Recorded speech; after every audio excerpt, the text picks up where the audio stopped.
तस्य मुरारी समर्च्या तस्य यमः किं कुरुते चर्चा। और गीता स्वयं कहती है स्वल्पमप्यस्य धर्मस्य त्रायते महतो भयादि। इस धर्म का थोड़ा सा भी अंश आपको बहुत बड़े भय से बचाता है। अब वो क्या कारण है कि गीता इतनी लोकप्रिय है?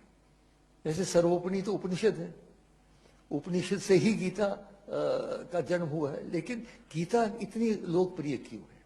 मुझे 4 कारण दिखते हैं मोदी जी।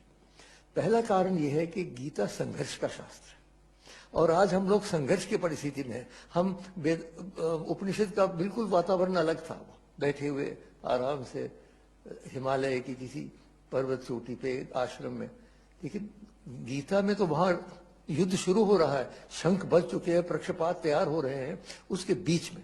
तो ये याद रखा जाए कि कुरुक्षेत्र केवल हरियाणा में एक स्थान नहीं है, हम सब के अंदर कुरुक्षेत्र है। हमारे अंदर ही दैविक और आसुरिक शक्तियों का युद्ध हो रहा है, इसलिए हम लोग संघर्ष में, और आजकल विशेषकर संघर्षमय परिस्थिति में है, इसलिए ये हमें बहुत आकर्षित करता है, पहला कारण। दूसरा कारण ये है कि भगवत गीता के गुरु का विलक्षण स्वरूप, हर एक उपनिषद के गुरु हैं, आप जानते हैं, याज्ञवल्क्य हैं, जनक हैं, अंगिरस इत्यादि हैं, लेकिन यहां तो भगवान श्री कृष्ण स्वयं है। कस्तूरी तिलकम ललाट फलके वक्षस्थले कौस्तुभम नासाग्रे नवमौक्तिकम करतले वेणुम करे कंगनम सर्वांगे हरिचंदनम च कलयन कंठे च मुक्तावली गोप स्त्री परिवेष्टितो विजयते गोपाल चूड़ा। जहां कृष्ण स्वयं गुरु हो उसका तो आकर्षण होना ही है, बड़ा मुश्किल। तीसरी बात मोदी जी, जो गीता में गुरु और शिष्य का एक अद्भुत संबंध है वो मैंने और कहीं नहीं देखा। जब विराट स्वरूप दर्शन हो जाता है, अर्जुन प्रणाम करते हैं, तस्मात् प्रणम्य प्रणिधाय कायम प्रसादयाम, तो हम ईशमीड, मैं साष्टांग करता हूं। किस प्रकार का व्यवहार मांगते हैं? पितैव पुत्रस्य सखैव सख्यु प्रिया प्रिया ऋषिदेव। देखिए कैसी अद्भुत बात है, पिता पुत्र का प्यार, सखा मित्र का प्यार और प्रिय प्रियतम का प्यार, तीनों का सम्मिश्रण जो है वो संबंध है कृष्ण और अर्जुन का। ये और किसी शास्त्र में हमने ऐसा नहीं देखा। ये भी एक कारण है कि हृदय स्पर्श करती है हमें, क्योंकि वो कहीं ऊपर से ऑर्डर नहीं दे रहे हैं, हमारे साथ बैठे हैं, हमारे साथ रथ में बैठे हैं मित्र की रूप से। और चौथी बात यह है सार्वजनिक व्यवहारिकता। गीता किसी एक वर्ग, किसी एक वर्ण, किसी एक धर्म, किसी एक देश तक सीमित नहीं। ईश्वर सर्वभूतानां हृदयेषु तिष्ठति, हर एक प्राणी के अंदर भगवान का निवास है। ये हमारे वेदांत का मंत्र है, ऋग्वेद का बहुत हमारे संस्कृति का मूल मंत्र है। एकम सत विप्रहा बहुधा वदंती, सताई एक है, उसे कहने के अलग अलग मार्ग है। इसलिए गीता में हर एक जगह, इस सारी दुनिया में जब जाता हूं मैं, तो गीता जो लोग, केवल हिंदू नहीं, दूसरे धर्म के लोग भी गीता को पढ़ते हैं बड़े रुचि से। ये 4 कारण मैं मानता हूं मोदी कि गीता इतनी लोकप्रिय है। अब गीता का संदेश क्या है, उसमें भी 4 मुद्दे संक्षेप में रखता हूं। पहला तो वो कर्मों की हमें व्याख्या करता है। गहनो कर्मणो गति, कर्मों की गति बड़ी कठिन है, हर एक के सामने कठिन है। आपको कितने निर्णय करने पड़ते हैं। आप प्रधानमंत्री हो कि साधारण व्यक्ति हो, अपने जीवन में रोज कोई ना कोई नया हमें करना पड़ता है निर्णय। तो निर्णय का उन्होंने डूज और डोंट नहीं किया है, जैसे कुछ लोगों ने कहा ये करो ये नहीं करो, नहीं। उन्होंने एक आंतरिक मंत्र दे दिया। क्या कहा उन्होंने? यत प्रवृत्तिर्भूतानां येन सर्वमिदं ततं स्वकर्मणा तमभ्यर्थ सिद्धिं विन्दति मानव। जो ईशावास्यमुदं इदं सर्वम, जो सारे ब्रह्मांड में व्याप्त शक्ति है, उसको यदि हम अपने कर्म से उसकी पूजा करते हैं तब हम सिद्धि की ओर जाएंगे। उसका अर्थ ये निकला कि जो भी हमारे इष्ट हैं, मैं भगवान शंकर का भक्त हूं, यत यत कर्म करोमि तत् तत् अखिलम शंभो तबारात।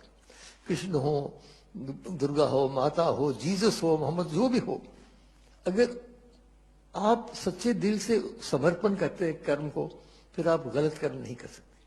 कि जो ही गलत कर्म करना शुरू किया आपने, आपको लगेगा ये तो मैं उनको नहीं समर्पित कर सकता। तो ये उन्होंने मंत्र दे रखा है कर्म का। दूसरी बात, उन्होंने एक संयुक्त योग की बात की है। हमारे संस्कृति में आप तो जानते हैं 4 प्रमुख योग हैं, ज्ञान योग है, भक्ति योग है, कर्म योग है, राजयोग है। अलग अलग इनके शास्त्र भी है, लेकिन गीता में 700 श्लोक के अंदर चारों योग की उन्होंने व्याख्या की है। और जो जैसे ज्ञान योग नहीं, ज्ञानेन सदृशं विप्रमेह विद्यते, और भक्ति योग तो है ही, जहां कृष्ण होंगे भक्ति भक्ति होगी, और कर्मयोग की मैंने बात कही। राजयोग के बारे में भी मोदी जी अगर आप पढ़ें, पर्याप्त उसमें सामग्री है, कैसे बैठना चाहिए, कैसे श्वास लेना चाहिए, कैसे ध्यान देना चाहिए।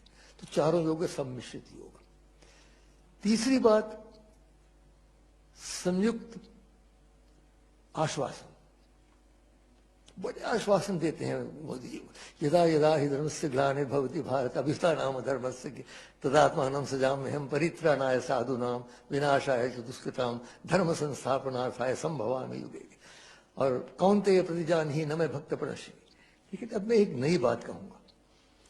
वो जो आश्वासन आप अगर आश्वासन देते हैं कोई लोकसभा में, तो 1 साल के बाद लोग कहें प्रधानमंत्री आपने आश्वासन दिया था, पूरा कीजिए। तो श्री कृष्ण को ऐसे ही जाने थे, बांसुरी बजाते बजाते आश्वासन दे के निकल जाए। बांधना है उनको कैसे बांध सकते हैं? भक्ति से ही बांध सकते हैं, और तो कोई तरीका है नहीं। और एक और बात मैं कहूं, मोदी जी शायद पहली बार आपने सुना हो, अगर हमें भगवान की आवश्यकता है तो भगवान को भी हमारी आवश्यकता है, याद रखिए।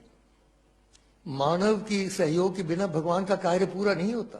नहीं तो सुदर्शन चक्र का चला लेते, युद्ध खत्म कर लेते। नहीं, क्यों अर्जुन के पीछे पड़ रहे? खड़े हो जाओ, निमित्त मात्र, मैंने सबको मार रखा है, खड़े हो जाओ। खड़े क्यों?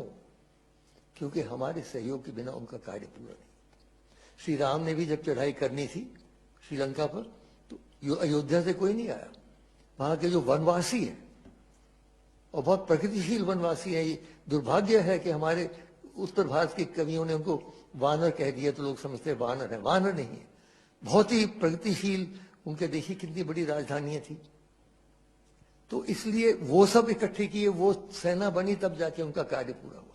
तो इसलिए हमें भगवान को बांधना है, जो आश्वासन ने किए कि नहीं तो ये ना हो जाए कहीं मोदी जी कि हमने माना कि तगाफुल ना करोगे लेकिन खाक हो जाएंगे हम तुमको खबर होने तक।